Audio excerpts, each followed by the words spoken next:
Welcome to Speak English Confident. I'm Nora, and I'm really glad you're here with us today. If you've ever experienced this moment, you're not alone. You're having a conversation in English, everything is going well, you understand the other person, you respond naturally, and then suddenly, your mind goes completely blank. Oh yes, that moment feels very familiar to me. Many English learners experience this.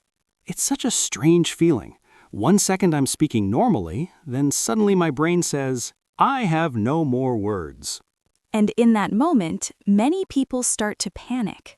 Exactly. My heart starts beating faster, and I start thinking, oh no, what should I say now? But here is the good news. When your mind goes blank, there are simple things you can say. Really? Yes, you don't need to stay silent, and you don't need perfect words. That sounds very helpful. Today, we're going to explore easy phrases that help you continue the conversation. So even if my mind goes blank, I can still keep the conversation alive. Exactly. I think this will help many learners. Let's begin with something very important. Your mind going blank is completely normal.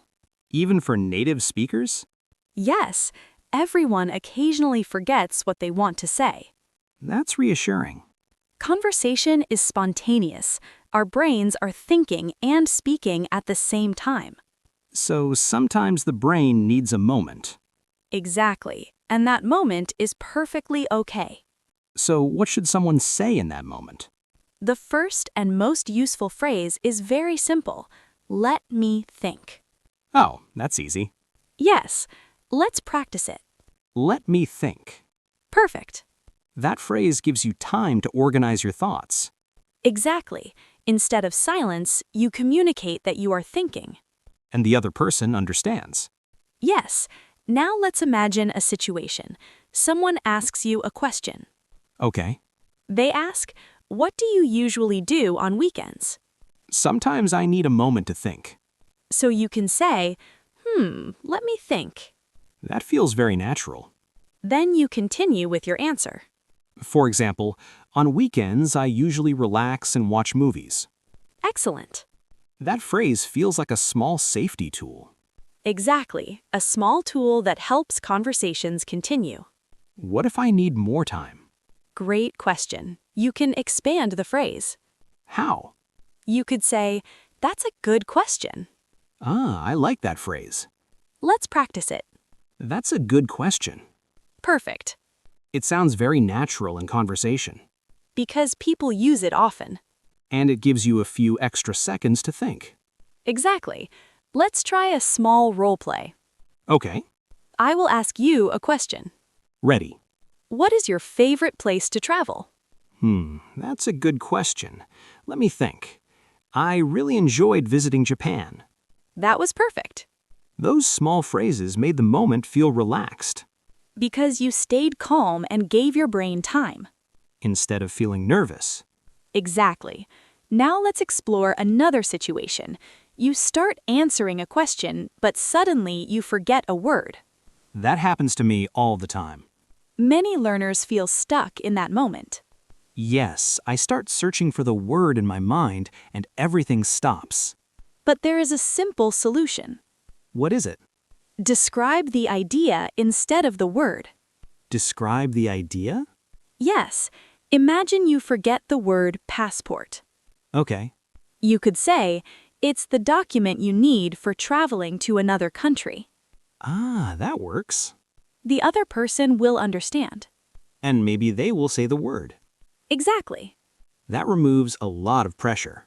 Communication is about ideas, not perfect vocabulary. I like that mindset. Now let's practice another situation. Someone asks you, what kind of music do you like? Okay. Your mind suddenly goes blank. I could say, let me think. Good. I usually listen to relaxing music. Perfect. That felt easy. Because you gave yourself time. Before today, when my mind went blank, I felt embarrassed. That's a very common reaction. But now I realize something important. What did you realize? A blank moment is not the end of the conversation. Exactly, it's just a pause. And pauses are normal. Yes, good conversations include small pauses. That idea makes speaking feel less stressful. Good. Now let's talk about another helpful phrase. Another one? Yes, you can say, "How should I say this?" Ah, I like that. It tells the listener that you are searching for words. Let me try. How should I say this? Perfect. Then you continue speaking. Exactly. For example, how should I say this? I enjoy calm places more than crowded places. That sounds very natural. Because it is natural. These phrases make conversations feel more human. Exactly. Real conversations are not perfect. They are full of small pauses and thinking moments. And that's completely okay. Yes. Now let's imagine another real-life situation. You're talking to a coworker during lunch. Okay. They ask, "Have you seen any good movies recently?" Let me think. Yes, I watched a great movie last weekend. Perfect. Those small phrases really help. They give your brain breathing space. Breathing space. I like that expression. And when your brain relaxes, ideas appear more easily. I can imagine that happening. Exactly. In the next part of our conversation, we're going to explore something very useful. What is it? What to do when the conversation becomes quiet and you want to keep it going. That situation happens to me quite often. A conversation is going well, then suddenly everything becomes quiet. Yes, that quiet moment can feel uncomfortable. Exactly. I start thinking very quickly, did I say something wrong? But silence in conversation is completely normal. Really? Yes, even native speakers experience pauses. That's reassuring. Sometimes I feel like silence means the conversation failed. Not at all. Silence simply means the conversation needs a new idea. So I don't need to panic. Exactly. You just need a simple way to introduce a new topic. That sounds helpful. One of the easiest phrases is, "by the way." I hear that phrase a lot in English conversations. Yes, it's a very natural way to change the topic. Let me try. By the way. Perfect. And then I introduce a new question or idea. Exactly. For example, "By the way, have you tried the new restaurant near the office?" That sounds very natural. Because it gently shifts the conversation. Let's try a small role play. Great idea. You and I are coworkers talking during lunch. Then the conversation becomes quiet. All right. By the way, have you seen any good movies recently? "Oh yes, I watched a great movie last weekend." What movie was it? It was a comedy film. That worked very smoothly. Because you used a natural transition phrase. Transition phrase. Yes, a phrase that moves the conversation from one topic to another. I like that idea. Another useful phrase is "speaking of." Ah, yes, we practiced that before. Yes, "speaking of" connects a new idea to the previous topic. So it feels more connected. Exactly. For example, if someone says they like traveling, you might say, "Speaking of travel, I'm planning a trip next month." That feels very smooth. Because it gently shifts the conversation. Let's try a small role play. Great idea. You and I are coworkers talking during lunch. Then the conversation becomes quiet. All right. By the way, have you seen any good movies recently? "Oh yes, I watched a great movie last weekend." What movie was it? It was a comedy film. That worked very smoothly. Because you used a natural transition phrase. Transition phrase. Yes, a phrase that moves the conversation from one topic to another. I like that idea. Another useful phrase is "speaking of." Ah, yes. We practiced that before.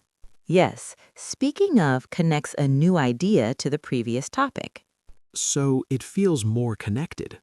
Exactly. For example, if someone says they like traveling, you might say, "Speaking of travel, I'm planning a trip next month." That feels very smooth. Let's practice. Okay. I'll start.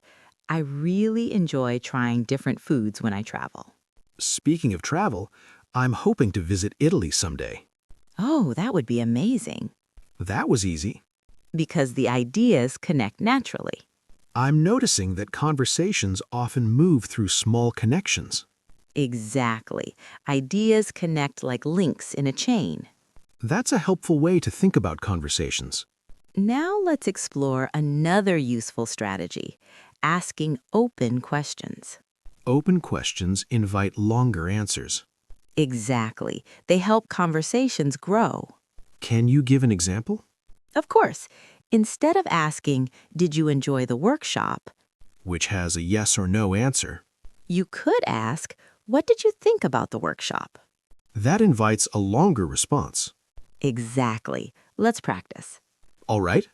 I just told you that I went to a concert last weekend. Okay. Ask an open question. What kind of music was the concert? Perfect. Then you can explain more. Yes, open questions create deeper conversations. I think curiosity is very important here. Curiosity is the heart of conversation. When I'm curious, questions appear naturally. Exactly. You stop focusing on your English. And start focusing on the person. That shift changes everything. Because conversations become more human. Very true. Now let's talk about another common situation. You start speaking, but suddenly you forget the word you want to say. Oh yes, that moment can feel frustrating. What do you usually do when that happens? Sometimes I stop speaking, or I try to remember the word for too long. And the conversation becomes awkward. Yes. But there is a better strategy. Which is... Explain the idea using other words. Describe the meaning. Exactly. Let's imagine you forget the word umbrella. Okay. You could say, "the thing you use when it rains." Ah, that works. The other person will understand. And maybe they will say the word. Exactly. That removes a lot of stress. Communication is about meaning, not perfect vocabulary. I like that perspective. Now let's practice another real-life conversation. Okay. We are two people meeting at a small event. All right. Hi, nice to meet you. Nice to meet you too. How did you hear about this event? A friend recommended it to me. That's nice. What kind of events do you usually enjoy? I enjoy workshops like this. That conversation continued very smoothly. Because you asked open questions. Open questions really help. They keep ideas flowing. I'm starting to realize something interesting. What is it? Conversations don't require complicated language. That's absolutely true. They just require curiosity and simple questions. Exactly. Now let's explore another skill that makes conversations feel warm and friendly. What skill is that? Reacting naturally when someone speaks. You mean short responses like really? Yes, these small reactions show that you are listening. For example, that sounds interesting. Perfect. Or that's amazing. Exactly. These small reactions make conversations feel alive. Sometimes when I listen, I stay very quiet. That can make the conversation feel one-sided. So reactions help balance the conversation. Yes, let's practice. Okay, I'll tell you something. You react naturally. ready? Last weekend, I tried a new restaurant downtown. Really? How was the food? It was delicious. Those small reactions felt very natural. Because they are natural. I'm starting to see a pattern. What pattern? Good conversations are built from small moments. Exactly. Small questions, small reactions, small stories. And those pieces connect together. Yes, that's how conversations grow.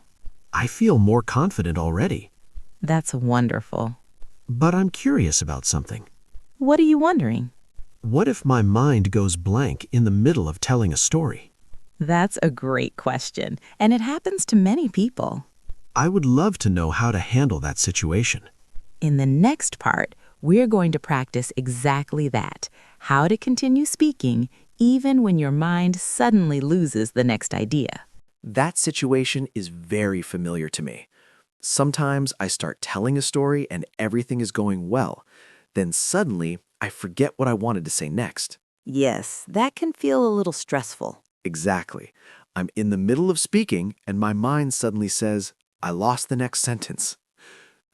But this moment happens to everyone, even native speakers. Really? Yes, our brains sometimes lose the thread of a story. The thread of a story. I like that expression. It means the main idea you are following. So what should I do in that moment? There are a few simple strategies. The first one is to pause and signal that you are thinking. Signal that I'm thinking. Yes, you can say something like, "Let me see."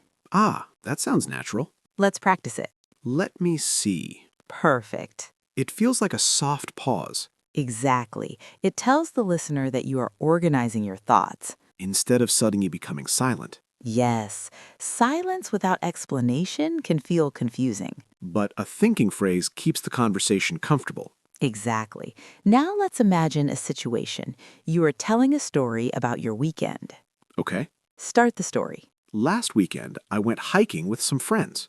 The weather was beautiful and the view was amazing. Let me see. We also had a small picnic at the top of the hill. That worked perfectly. Yes, the thinking phrase gave me time to continue. Exactly. Now let's explore another useful phrase. Which one? You can say, "How can I explain this?" Oh, that sounds interesting. It tells the listener that you are searching for the right words. Let me try. How can I explain this? Great. Then I continue with my idea. Exactly. For example, "How can I explain this? The place was very quiet and peaceful." That sounds very natural. Because people often speak this way in real conversations. It feels very human. Yes, real conversations include pauses and thinking moments. That makes me feel more relaxed about speaking. Good.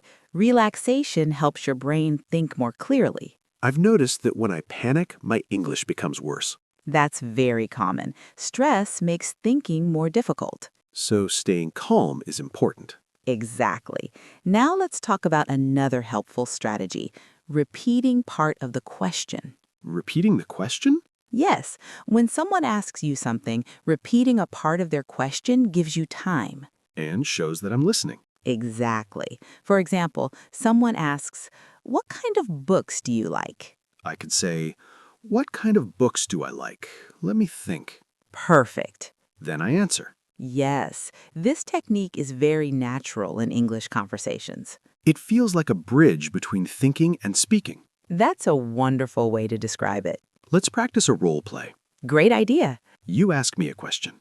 All right. What do you usually do to relax after work? What do I usually do to relax? Let me think. I usually listen to music or go for a short walk. That was perfect. Yes, repeating the question really helped. Because it gives your brain time to prepare the answer.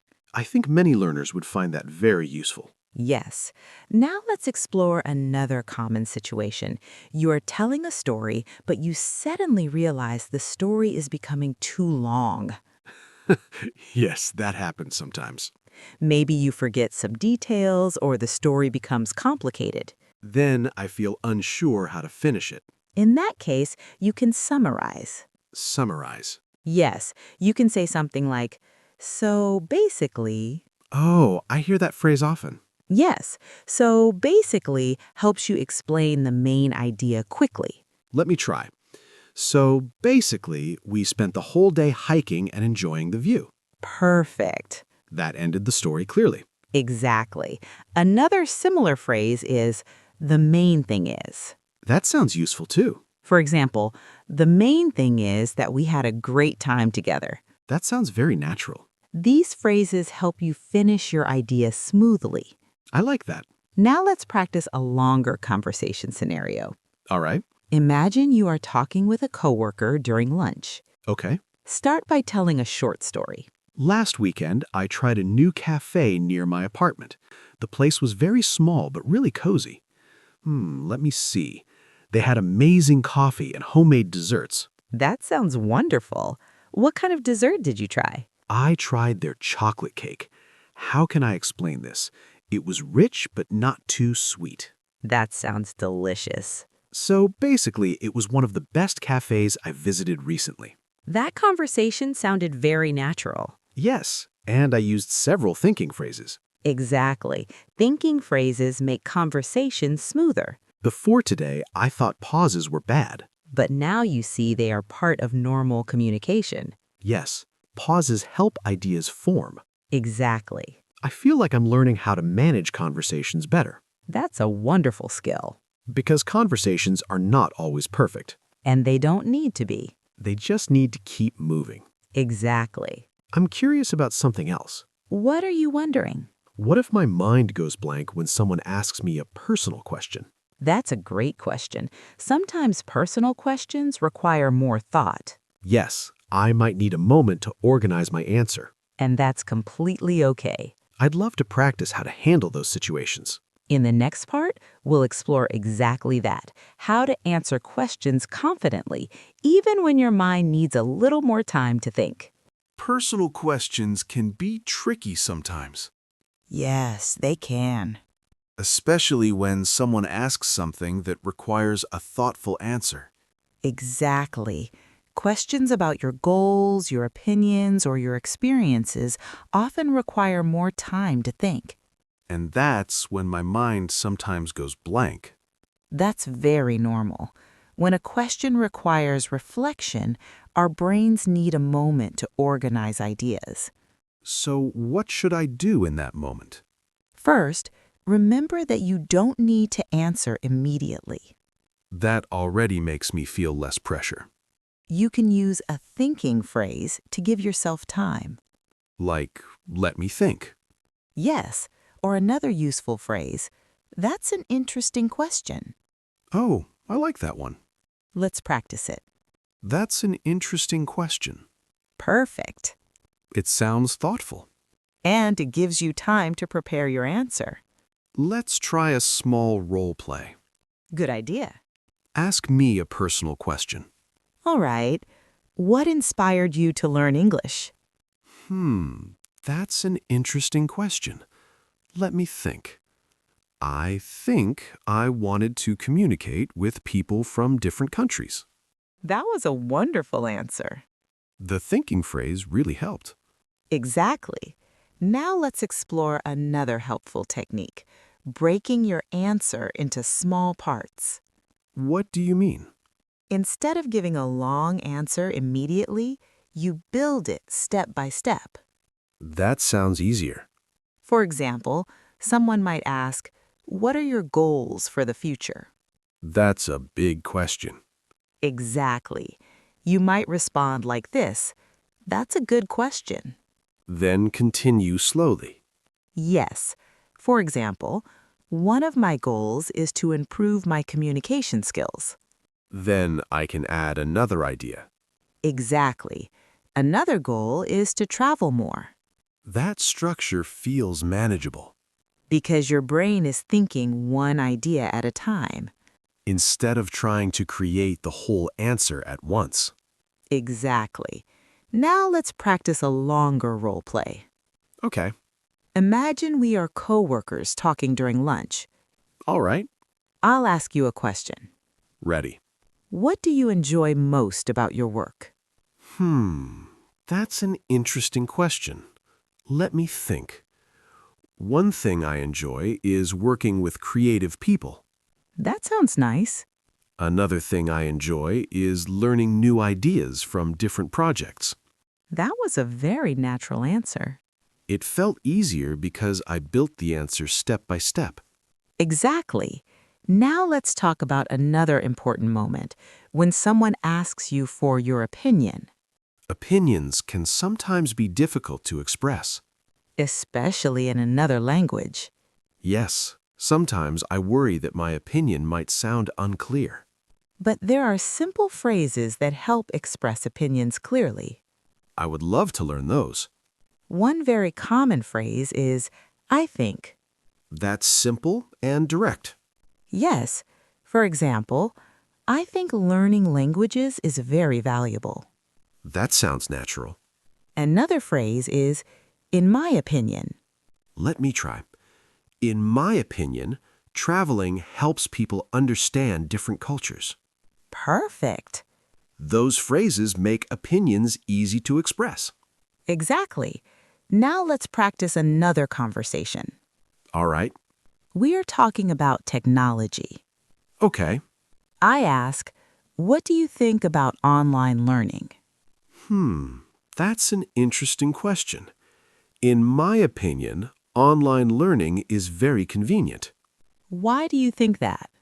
because people can learn from anywhere. That was a clear and thoughtful answer. It felt easier when I started with "in my opinion." Yes, that phrase prepares the listener for your perspective. I'm starting to see how these small phrases help conversations flow. Exactly.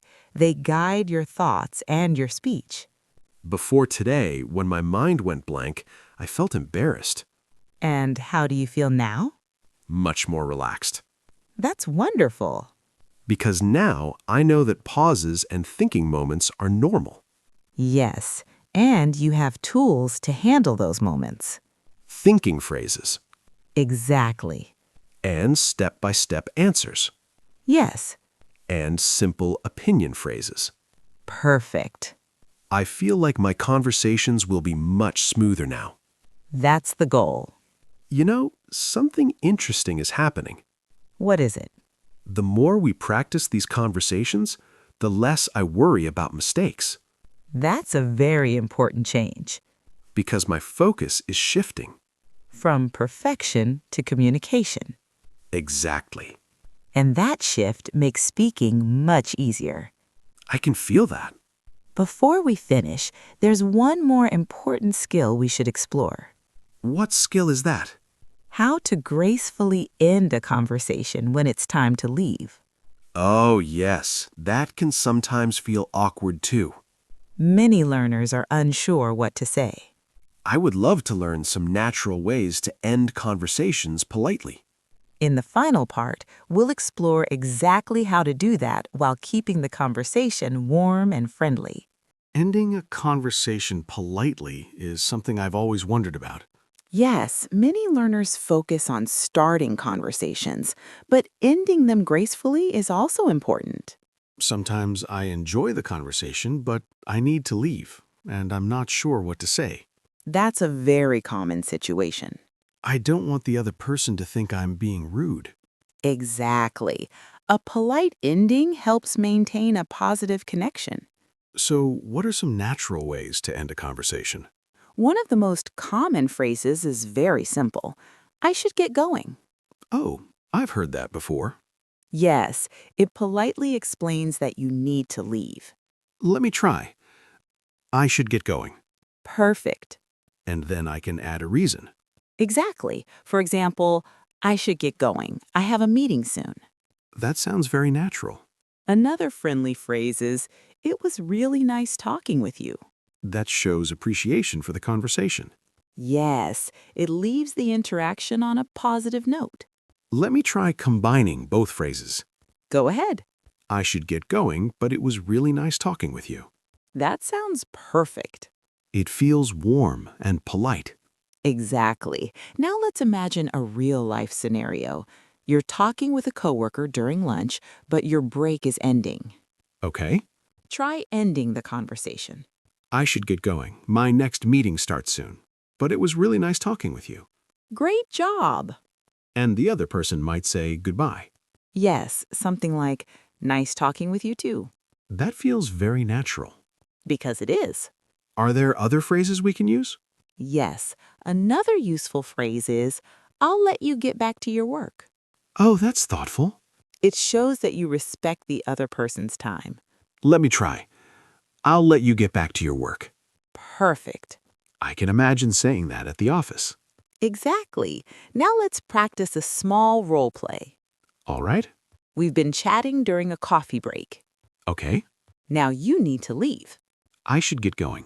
It was really nice talking with you. Nice talking with you too. That felt smooth. Because polite endings follow a simple pattern. What pattern? First, you signal that you need to leave. Like saying, I should get going. Exactly. Then you express appreciation. Like, it was nice talking with you. Yes. Those two steps create a friendly ending. I like that structure. Now let's reflect on everything we practiced today. We learned how to handle those moments when the mind goes blank. Yes. Instead of panicking, we can use thinking phrases.